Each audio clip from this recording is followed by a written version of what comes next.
Cops harassed black woman for loitering, but they had no idea who she really was.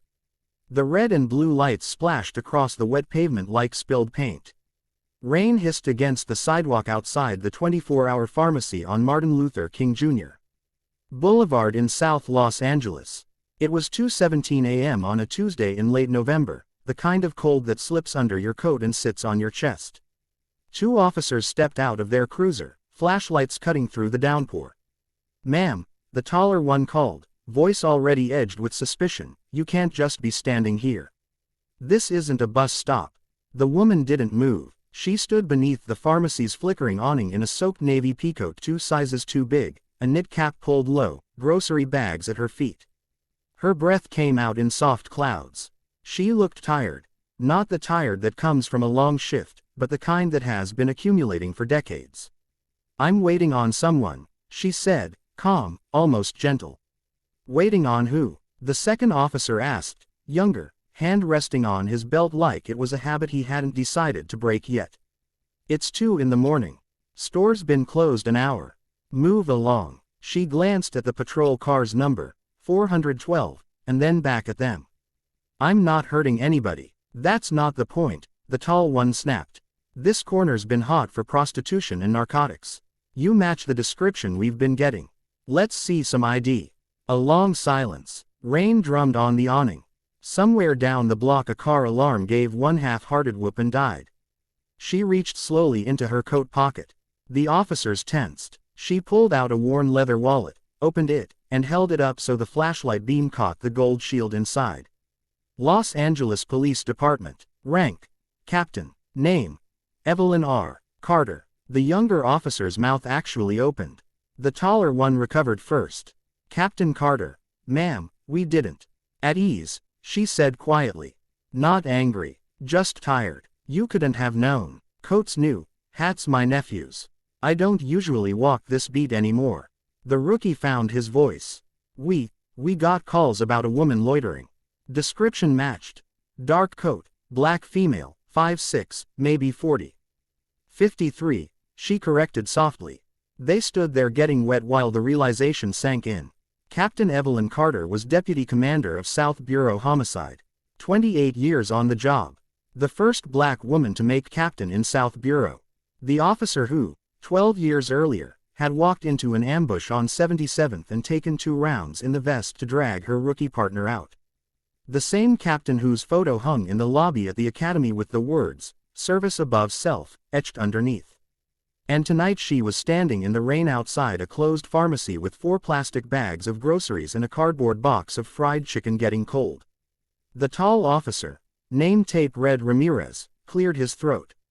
"Ma'am, is there something we can help you with?" She looked at him for a long moment, then down at the bags.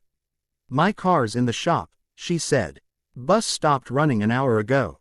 My mother's inside that building." She nodded toward the boarded-up, 3-story apartment across the street, its windows glowing faintly behind security bars. "Stage 4 lung cancer. Oxygen ran out at midnight. Pharmacy delivery doesn't start till 6. She's got maybe an hour and a half, before it gets real bad." The officers looked at the building, then at the small portable oxygen tank in one of her bags, empty, the gauge flat against 0. "I was trying to keep her calm on the phone," Carter continued. "Told her I'd sit right here where she could see me from the window. She watches for the squad cars, says the lights make her feel safe." A small, sad smile. "Didn't expect one to stop for me." Ramirez swallowed hard. The rookie, Kowalski, was already moving. "Captain, we can run you to the right now. Or call med gas." "No point," she said.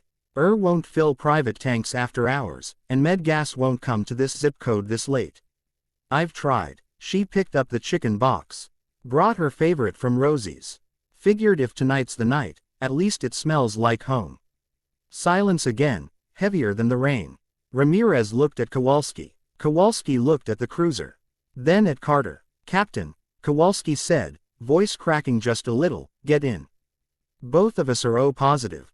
We'll get you there." Carter raised an eyebrow. Ramirez was already opening the back door. "We've got a sergeant at the academy who keeps an extra tank in his trunk for his dad. Lives 10 minutes away. We'll wake his ass up. Carter stared at them. Something shifted behind her eyes. Something ancient and exhausted that had stopped expecting anything from anybody a long time ago. You sure? She asked. Kowalski took 2 of the bags from her hands without asking. Yes, ma'am. They loaded her into the back of the cruiser like she was made of glass. Ramirez hit the lights. Not the full siren, just the wail muted low so it wouldn't scare Miss Lorraine up on the 3rd floor. Carter rolled the window down and waved toward the lit window. A frail hand appeared, waving back. As they pulled away from the curb, Carter leaned forward between the seats. Ramirez, she said, reading his name tape again. You got family, wife, 2 little girls. Kowalski, mom in Fresno. Dad passed last year. She nodded slowly. When this is over, whether it's tonight or next week, you 2 come find me at the bureau. We're gonna have coffee, and you're gonna tell your wives and your moms that sometimes the job gives some of it back.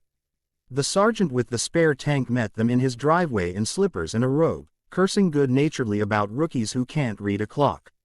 By 2:49 a.m. they were back at the apartment, Ramirez carrying the fresh tank like it was the World Cup. Carter led them up 3 flights of stairs that smelled like old grease and Lysol. Miss Lorraine was sitting up in a recliner by the window, oxygen mask already fogging with each breath, eyes bright when she saw her daughter walk in with 2 uniformed officers behind her. Evie, she rasped, voice like paper, you done brought the whole department for chicken. Carter knelt, hooked up the new tank, adjusted the flow. The hiss of clean oxygen filled the room. Something like that, Mama. Miss Lorraine looked at the officers, then at her daughter's wet eyes. Baby, she whispered, you still out there saving everybody but yourself. Carter rested her forehead against her mother's knee.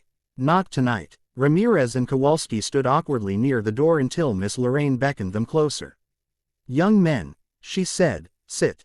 Evie, don't let nobody eat cold chicken in my house. So they sat. 4 people in a cramped living room lit by 1 lamp and the glow of patrol lights still flashing silently outside the window. They passed around paper plates of Rosie's fried chicken and collards and cornbread that steamed in the cold air. Miss Lorraine told stories about Evelyn as a little girl following police cars on her bicycle, swearing she'd be chief one day. Evelyn told the officers about the time her mother marched in '92 with a toddler on her hip because somebody had to stand for something. At 4:12 a.m., Miss Lorraine fell asleep mid-sentence, oxygen steady, face peaceful for the first time in weeks. Carter walked the officers down to the street. Dawn was still hours away, but the rain had stopped. The city smelled clean for a minute. She shook their hands, proper, firm handshakes, the kind that say more than words. You did good tonight, she said. Ramirez shrugged, embarrassed. You remembered what the badge is supposed to mean, she cut in. Don't ever forget again. Kowalski hesitated. Captain, earlier, we were way out of line. Carter looked up at the lit window where her mother slept. No, she said softly. You were exactly where you were supposed to be. Sometimes the job looks like harassment until it gets the chance to look like humanity. She reached into her pocket, pulled out 2 business cards, wrote her personal cell on the back of each. Next time you're on this corner, she said, you slow down. You look up at that window. And you remember there's always somebody watching who still believes the lights mean help is coming. Then Captain Evelyn Carter, Deputy Commander, survivor of ambushes, legend in roll call, picked up her empty grocery bags, nodded once, and walked back up the stairs without looking behind her.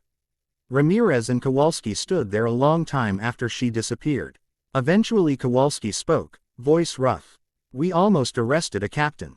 Ramirez watched the 3rd floor light glow steady and sure. No, he said, we almost missed the chance to carry oxygen for an angel. They got back in the cruiser. Neither one turned the radio on for the rest of the shift. 3 weeks later, Miss Lorraine passed quietly in her sleep with Evelyn holding her hand and the hum of good oxygen in the background. At the funeral, half of South Bureau showed up in dress blues. Ramirez and Kowalski stood in the back, hats in hand, eyes red. Afterward, Captain Carter found them by the doors of the church. She hugged them both, hard, like family. Then she pinned something small in gold to each of their uniforms. Commendation bars. The kind that go on your chest and never come off. Engraved on the back of each. For remembering what the lights are for.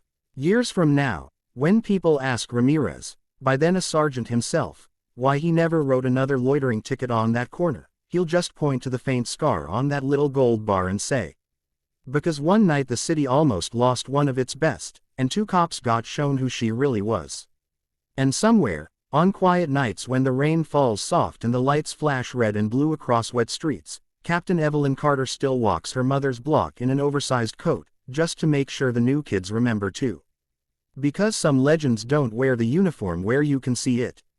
Sometimes they just stand under a broken awning at 2 a.m., waiting for help to arrive, never realizing they are the help the city has been waiting for all along.